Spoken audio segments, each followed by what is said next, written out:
There are two new Roman settlements north and south of Wantage, very close together, and all along the same stream, which is pause for thought, those of us who are interested in the context of the ancient world in England. The stream it is both the settlements are on, it might actually be three, because it's like a sort of a commoners, a sort of villagers, the peasants settlement as well.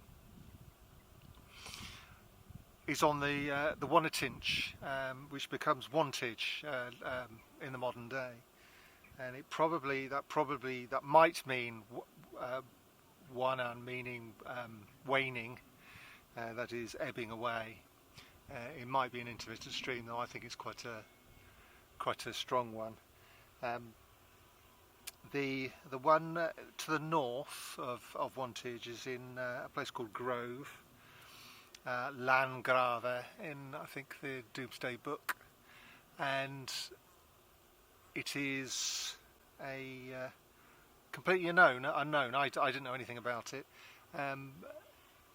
It's not just a villa. It is an aisled hall, and there are votive offerings. Little axes. I haven't yet been able to work out what a tiny little axe represents, which god that is. But there are rolled up pieces of lead, sheets of lead, and these are known as curse tablets. Well, properly they are deficciones, but they are, you write a message to the god, which is where you get the word.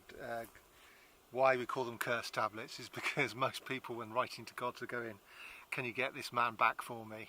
So Jim, Claudius, he stole my towel in the baths, please make his bollocks fall off. That's the sort of message you see on curse tablets. And they mention, the archaeological people who are digging that site mentioned Uli, which is a place I've done before. That was a temple that had continuity into the Christian period, into the Anglo-Saxon period. It became a church, and then it disappeared. So there was continuity into the 5th century and then disappeared. But they had so it went from, it was originally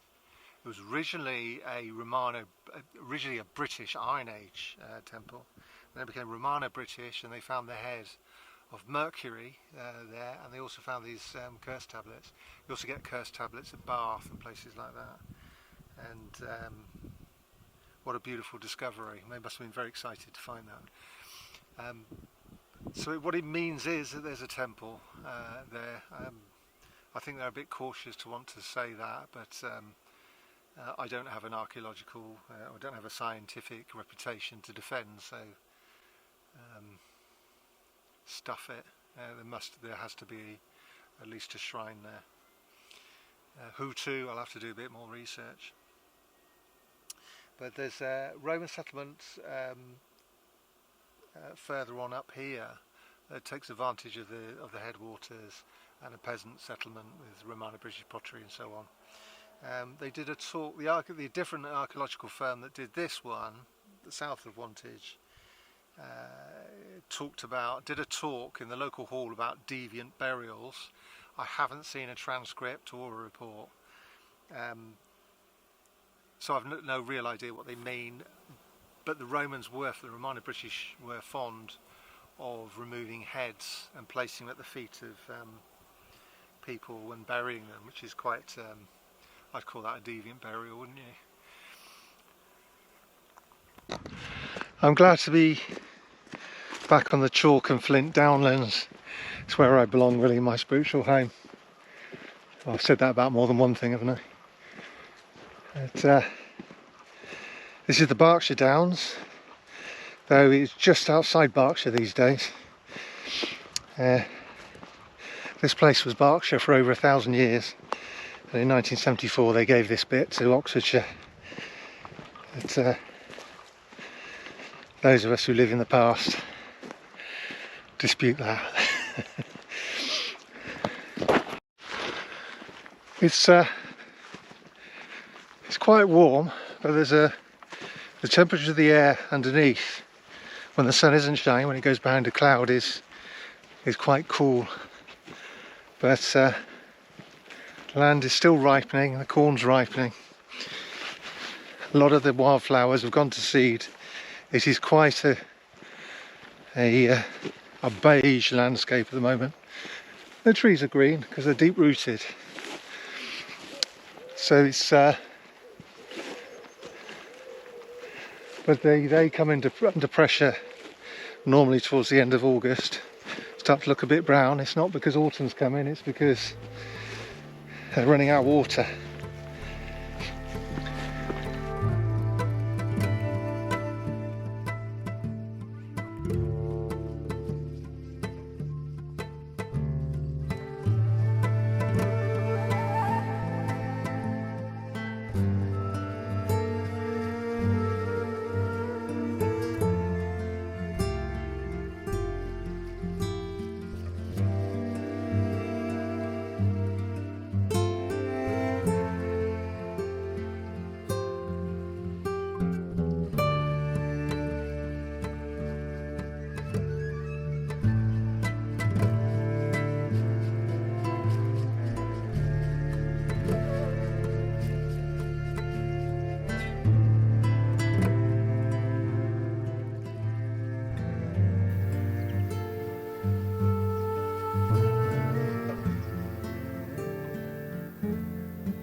So they showed, there was a video of one of the people in one of the excavations, and he was out the back of his garden showing where the excavation was, and you could see in the background Sparse Holt radio tower. And so I've come up here to do my videoing, to show the context of this landscape with those two new discoveries.